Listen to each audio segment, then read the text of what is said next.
Hello बच्चों, आज हम बात करने वाले हैं class 10 science chapter chemical reactions and equations की एनसीईआरटी एक्सरसाइज के बारे में। तो सबसे पहले वीडियो को लाइक कर दीजिए और चैनल को सब्सक्राइब कर दीजिए। चलिए स्टार्ट करते हैं पहले क्वेश्चन से। हमारा पहला क्वेश्चन है, which of the statement about the reaction below are incorrect. Okay, तो सबसे पहले देखते हैं कि ये जो चार ऑप्शंस हैं ये हमारे करेक्ट हैं या इनकरेक्ट हैं। ठीक है, तो हमें इनकरेक्ट स्टेटमेंट में से देखना है। तो सबसे पहले हम आ जाते हैं क्वेश्चंस पे। तो देखिए यहाँ पीबी से ऑक्सीजन रिमूव हुई है तो इसका हुआ है रिडक्शन, ठीक है, ग्रीन की है तो इसका हुआ है ऑक्सीडेशन। अब क्वेश्चन पढ़ लेते हैं। ठीक है, लेड इज गेटिंग रिड्यूस्ड।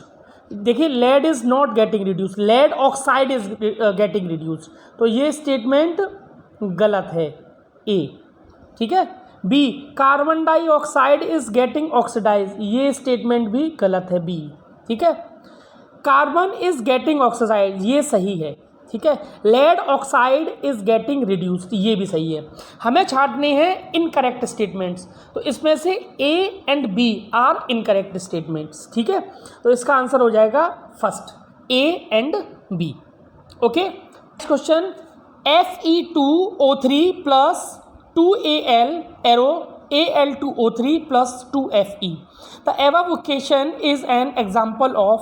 तो आपको दिख रहा होगा एक तरफ कंपाउंड है और एक तरफ क्या है, एलिमेंट है, और यहाँ एलिमेंट ने दूसरे एलिमेंट को क्या कर दिया है, डिस्प्लेस कर दिया, यानी एल्यूमिनियम ने आयरन को डिस्प्लेस कर दिया है, इसलिए it is a displacement reaction. Okay, third question, ये सब एमसीक्यूज हैं आपके। थर्ड क्वेश्चन है, what happens when dilute hydrochloric acid is added to iron filing. तो देखिए Fe जब HCl से रिएक्ट करता है तो डिस्प्लेसमेंट रिएक्शन होगा और Fe हाइड्रोजन को डिस्प्लेस कर देगा, तो क्या बनेगा, FeCl3 प्लस और कौन सी गैस निकलेगी, H2। तो इसका आंसर होगा hydrogen gas and iron chloride are produced.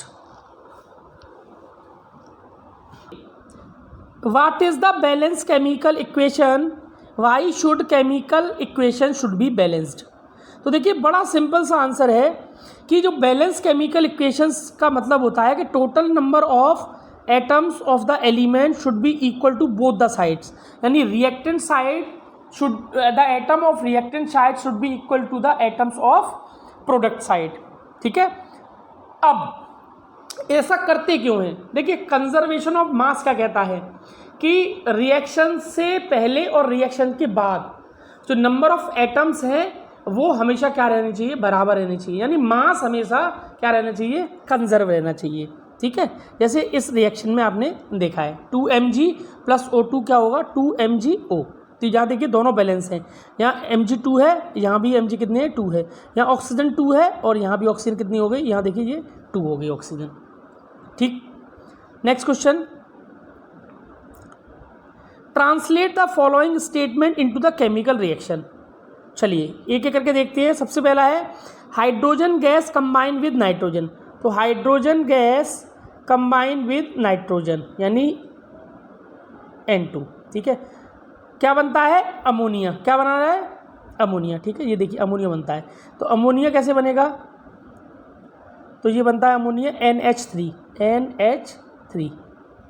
ठीक है, अब बैलेंस करने के लिए तो यहाँ देखिए हाइड्रोजन कितने हो गए, यहाँ हाइड्रोजन हो गए 6, 3 × 2, तो यहाँ भी हम 3 से मल्टीप्लाई कर दें। नाइट्रोजन कितनी है, 2, नाइट्रोजन बैलेंस हो गई, तो ये रिएक्शन होगा पहले का आंसर। ठीक है, next, hydrogen sulphide gas burn in the air to give water and sulphur dioxide. तो H2S यानी hydrogen sulphide burn in the air, burn in the air मतलब ऑक्सीजन की हेल्प से जलेगी, तो क्या प्रोड्यूस करती है ये, H2O, वाटर और क्या निकलती है, सल्फर डाइऑक्साइड। ठीक है, ये होगा आपका आंसर। अगला देखते हैं, नेक्स्ट सी, बेरियम क्लोराइड।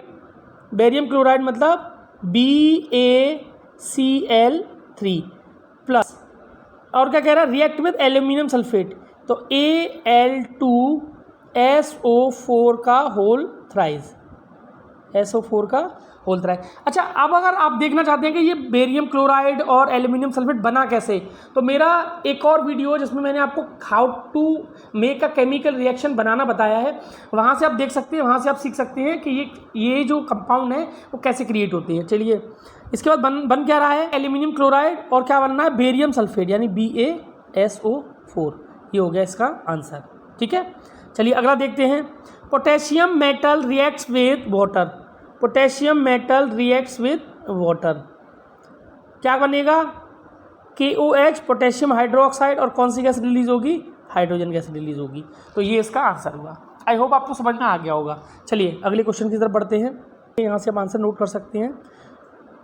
अगले क्वेश्चन की तरफ बढ़ते हैं। Balance the following chemical equation. ठीक है, तो देखिए इक्वेशन बैलेंस करने के लिए नंबर ऑफ एटम्स आपको देखने होंगे, और मेरा एक वीडियो और है जिसमें मैंने बैलेंसिंग ऑफ इक्वेशंस बताया है पूरा डिटेल में, और बहुत शॉर्ट वीडियो है, आप बहुत इजीली आप उसको सीख सकते हैं। बैलेंस इक्वेशन के लिए आप मेरे चैनल पर जाएंगे, वहाँ आप वीडियो सर्च कर सकते हैं, बैलेंस द केमिकल इक्वेशन। यहाँ देखिए, सबसे पहला एक बैलेंस करके दिखा सकता हूँ, बाकी सारी एक जैसी है लगभग। ठीक है, यहाँ से आप उसको नोट भी कर सकते हैं। तो देखिए HNO3 प्लस CaOH का होल ट्वाइस, क्या बना, CaNO3 का होल ट्वाइस प्लस H2O, यही तो बना। ठीक है, अब सुनिए, अब उसको बैलेंस कैसे करेंगे, देखिए यहाँ से देखिए। तो देखिए NO3 कितने हैं, 2, यहाँ NO3 कितने हैं, 1। तो अगर मैं यहाँ पहले वाले रिएक्टेंट्स में या 2 का मल्टीप्लाई कर दूँ तो यहाँ भी NO3 2 हो गए। ठीक है, अब क्या बैलेंस करना है, अब देखिए हाइड्रोजन कितनी हो गई, यहाँ 2। ठीक है, OH तो बैलेंस है पहले से। ठीक है, अब हाइड्रोजन कितनी हो गई, यहाँ देखिए, यहाँ हाइड्रोजन है 2, और यहाँ कितनी हो गई हाइड्रोजन, 2, 4 हो गई। तो यहाँ अगर मैं 2 का मल्टीप्लाई कर दूँ तो हाइड्रोजन भी कितनी हो जाएगी, 4। तो इस तरह से ये बैलेंस आप इक्वेशन कर सकते हैं। चलिए अगला क्वेश्चन देखते हैं। Right the balance chemical equation for the following reaction. पहला है कैल्शियम हाइड्रोक्साइड यानी CaOH का होल ट्वाइस प्लस CO2, क्या बना, कैल्शियम कार्बोनेट यानी CaCO3 प्लस वाटर H2O। ठीक है, अब देखिए ये बैलेंस है इक्वेशन, कैसे बैलेंस है, देखिए कैल्शियम कितनी है 1, यहाँ भी कैल्शियम 1, यहाँ कार्बन कितनी है 1, यहाँ भी कार्बन 1। ठीक है, यहाँ ऑक्सीजन देखिए, यहाँ ऑक्सीजन कितनी है, COH का होल ट्वाइस, यहाँ ऑक्सीजन कितनी है 2, और यहाँ भी कितनी है 2, 4। तो यहाँ कितनी है 3, और यहाँ कितनी है 1, 4। तो यहाँ ये इक्वेशन बैलेंस है। ठीक है, एक और क्वेश्चन देख लेते हैं। Zinc plus silver nitrate, zinc plus silver nitrate यानी AgNO3, क्या बना, जिंक नाइट्रेट यानी ZnNO3 का होल ट्वाइस प्लस, और क्या बन रहा है, सिल्वर यानी Ag। अब यहाँ देखिए, यहाँ NO3 कितनी है 2, तो यहाँ सीधे सीधे 2 से मल्टीप्लाई कर दीजिए। ठीक है, यहाँ भी NO3 कितने हो गए 2, पूरे NO3 को देख रहे हैं हम यहाँ पे, ध्यान रखिएगा जी। ठीक है, अब सिल्वर कितनी हो गई है 2, तो यहाँ भी 2 से मल्टीप्लाई कर दो, हो गया बैलेंस। ठीक है, इस तरह से आप इक्वेशंस को बैलेंस कर सकती हैं। ये क्वेश्चन नंबर 8 भी वैसे ही है। ठीक है, सेम है। ठीक है, इसमें टाइप ऑफ इक्वेशंस और बतानी है। तो देखिए यहाँ देखिए आंसर में, यहाँ जो यहाँ एक रिएक्टेंट टूट के क्या बना रहा है, 2 प्रोडक्ट बना रहा है। तो ये कौन सा इक्वेशन हुआ आपका, आपका हुआ ये डिकम्पोजिशन रिएक्शन। ठीक है, यहाँ देखिए 2 मिलके एक प्रोडक्ट बना रहे हैं, तो ये कॉम्बिनेशन हुआ। यहाँ डिस्प्लेसमेंट रिएक्शन हुआ, क्योंकि यहाँ हाइड्रोजन डिस्प्लेस हो गया है मैग्नीशियम से। ठीक है, चलिए आगे बात करते हैं। नेक्स्ट क्वेश्चन है, why does one mean by exothermic, next question, what does one mean by exothermic and endothermic reaction. तो देखिए एक्सोथर्मिक वो रिएक्शंस होते हैं जिसमें हीट जो है वो रिलीज होती है प्रोडक्ट साइड में। ठीक है, जैसे कार्बन प्लस ऑक्सीजन को मिलाएंगे तो कार्बन डाइऑक्साइड निकलेगी और हीट निकलेगी। ठीक है, जैसे ये मीथेन को आप गर्म करेंगे तो मीथेन को हीट करेंगे तो कार्बन डाइऑक्साइड, वाटर और बहुत सारी हीट निकलती है। तो ये हुआ एक्सोथर्मिक रिएक्शन। अब एंडोथर्मिक की बात करें तो देखिए हीट यहाँ सप्लाई की जाती है रिएक्शन करने के लिए। ठीक है, इसमें हीट रिएक्टर साइड में दी जाती है। जैसे CaCO3 में हीट दी तो साइड और कार्बन डाइऑक्साइड में ये ब्रेक हो गया। ऐसे ही नाइट्रोजन को आपने हीट दी तो ऑक्सीजन की हेल्प से वो जलेगी, तो क्या बनेगा, नाइट्रोजन मोनोऑक्साइड। क्लियर है, ओके। चलिए, why is respiration considered as an exothermic reaction. तो देखिए रिएक्शन देखिए आप रेस्पिरेशन का, तो ये है रेस्पिरेशन ग्लूकोज। ठीक है, और ग्लूकोज ऑक्सीजन की हेल्प से क्या होता है, ब्रेक डाउन होता है, इसी को रेस्पिरेशन बोलते हैं। ठीक है, तो किसमें टूटता है वो, कार्बन डाइऑक्साइड, वाटर, और बहुत सारी एनर्जी निकलती है। तो जब प्रोडक्ट साइड एनर्जी निकलेगी तो it is considered as a exothermic reaction, isn't it. Why are the decomposition reaction called opposite to the combination reaction. तो देखिए डिकम्पोजिशन रिएक्शन में सिंगल प्रोडक्ट होता है और वो 2 और मोर देन 2 प्रोडक्ट्स में क्या होता है, ब्रेक होता है। जबकि जो कॉम्बिनेशन रिएक्शन होता है उसमें 2 रिएक्टर्स मिलके एक सिंगल प्रोडक्ट फॉर्म करते हैं। तो इसका जस्ट उल्टा है कंपोजिशन का डिकम्पोजिशन, ठीक है। यहाँ से इसको आप लैंग्वेज में नोट भी कर सकते हैं, मैंने समराइज कर दिया आपको। अब आपको एक एक इक्वेशन लिखना है डिकम्पोजिशन का, हीट, सनलाइट और इलेक्ट्रिसिटी का। तो सबसे पहले हीट का देखते हैं। तो कैल्शियम कार्बोनेट को जब आप हीट करेंगे तो calcium oxide plus carbon dioxide में वो ब्रेक हो जाएगा। ऐसे ही सनलाइट की हेल्प से आप सिल्वर क्लोराइड को आप ब्रेक डाउन कर सकते हैं, उसका डिकम्पोजिशन कर सकते हैं, सिल्वर प्लस क्लोरीन, ठीक है। लेकिन वाटर जो है वो इलेक्ट्रिसिटी की हेल्प से ब्रेक होता है। H2O को जब आप इलेक्ट्रिसिटी देंगे तो हाइड्रोजन गैस निकलेगी और ऑक्सीजन गैस निकलेगी। Next question 13, what is the difference between displacement and double displacement reaction? Those reactions in which more reactive metal displaces less reactive metal from its salt solution are called displacement reaction, ठीक है। ये example भी है displacement reaction का। यहाँ देखिए, एक element दूसरे एलिमेंट को डिस्प्लेस कर रहा है, किसमें से, सॉल्ट में से। तो यहाँ आयरन ने कॉपर को क्या कर दिया, डिस्प्लेस कर दिया और बना आयरन सल्फेट और कॉपर अलग हो गया, ठीक है। तो ये इस टाइप के रिएक्शन को हम क्या बोलते हैं, डिस्प्लेसमेंट रिएक्शन।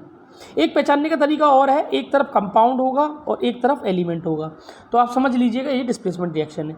जबकि डबल डिस्प्लेसमेंट रिएक्शन में दोनों तरफ क्या होंगे, कंपाउंड होंगे और इसमें हमेशा एक प्रेसिपिटेट फॉर्म होगा।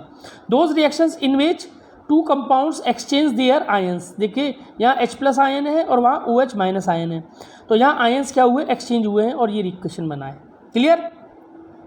नेक्स्ट इंपॉर्टेंट क्वेश्चन है, in the refining of silver the recovery of silver from the silver nitrate solution involved displacement by copper metal, write down the equation, ठीक है। तो देखिए यहाँ सिल्वर नाइट्रेट में से सिल्वर हमें अलग करना है, तो उससे रिएक्शन करा दिया हमने कॉपर का, तो कॉपर नाइट्रेट बना और यहाँ सिल्वर हो गया अलग, ठीक है।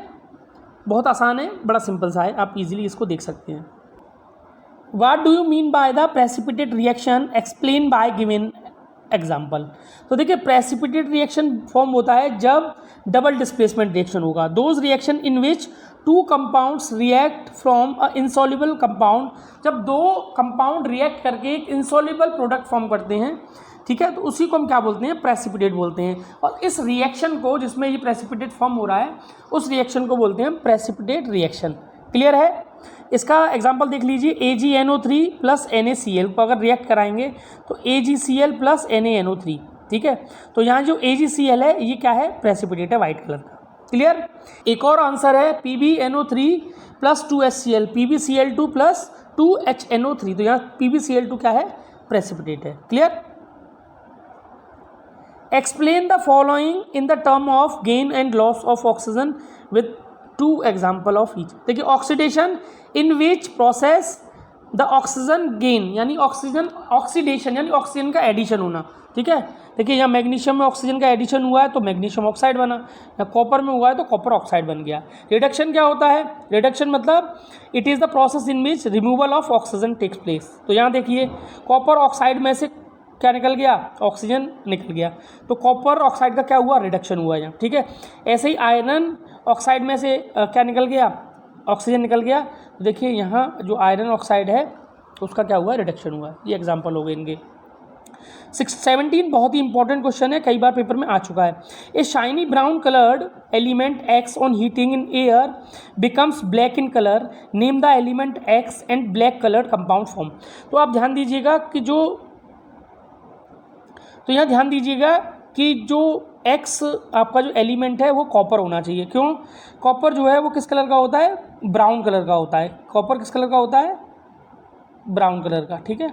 और वही पूछ रहा है कि एक्स एलिमेंट है वो ब्राउन कलर का है, और कॉपर ऑक्साइड जो होता है वो किस कलर का होता है, ब्लैक कलर का होता है। जब कॉपर को हीट किया जाता है तो वो कॉपर ऑक्साइड में कन्वर्ट हो जाता है और कॉपर ऑक्साइड ब्लैक कलर का बनता है। इसका आंसर ये हुआ है, ठीक है, ये रिएक्शन है इसका। Next question, why do we apply paint on the iron articles. तो देखिए मेटल का क्रोजन स्टार्ट होने लगता है जब वो एयर मॉइस्चर के संपर्क में आते हैं, ठीक है। तो पेंट करने से क्या होगा, एक बैरियर पोटेंशियल की तरह काम करता है, वो डायरेक्ट कॉन्टैक्ट में नहीं आता, आयरन, ठीक है, इसलिए आयरन आर्टिकल्स पे हम लोग क्या करते हैं, पेंट कर देते हैं। Oil and fat containing food items are flushed with nitrogen by, देखिए नाइट्रोजन जो है वो अनरिएक्टिव गैस है, वो इजीली किसी से रिएक्ट नहीं करती, तो इजीली रिएक्ट नहीं करेगी तो जो फूड आइटम है उसका ऑक्सीडेशन नहीं होगा, और ऑक्सीडेशन नहीं होगा तो फूड आइटम्स खराब होने से, डेंसिटी से बच जाएंगे। क्लियर है, बहुत इजीली इसका आप आंसर दे सकते हैं, ठीक है। नेक्स्ट, कोरोजन एंड डेंसिटी, तो देखिए बड़ा सिंपल सा है। कोरोजन क्या होता है, it is a process in which metal reacts with a substance present in the atmosphere to form a surface compound. Iron reacts with oxygen in the presence of moisture to form a rusting, Fe2O3.XH2O, तो ये rusting का हो गया, ठीक है। Rusting हमारे देखा होगा आपने घरों में भी, जो आयरन के आपके जितने भी अप्लायंसेस सामान होते हैं वो सब में जंग लगना स्टार्ट हो जाती है कुछ समय के बाद, ठीक है। और ये इसका फॉर्मूला है Fe2O3.XH2। रेंसिडिटी फूड आइटम्स में होती है when food items prepared in oil such a potato chips are kept for long time, fat and oil present in get oxidise, देखिए कुछ दिन बाद वो फिर क्या होने लगता है, ऑक्सीडाइज होने लगता है और ख़राब होने लगता है, ठीक है। तो आपने देखा भी होगा घरों में आप जब सब्जियाँ बनाते हैं या कुछ ऐसे खाने पीने की चीज़ बनाते हैं तो कुछ देर बाद वो ख़राब होने लगती है क्योंकि उसका ऑक्सीडेशन होने लगता है, ठीक है।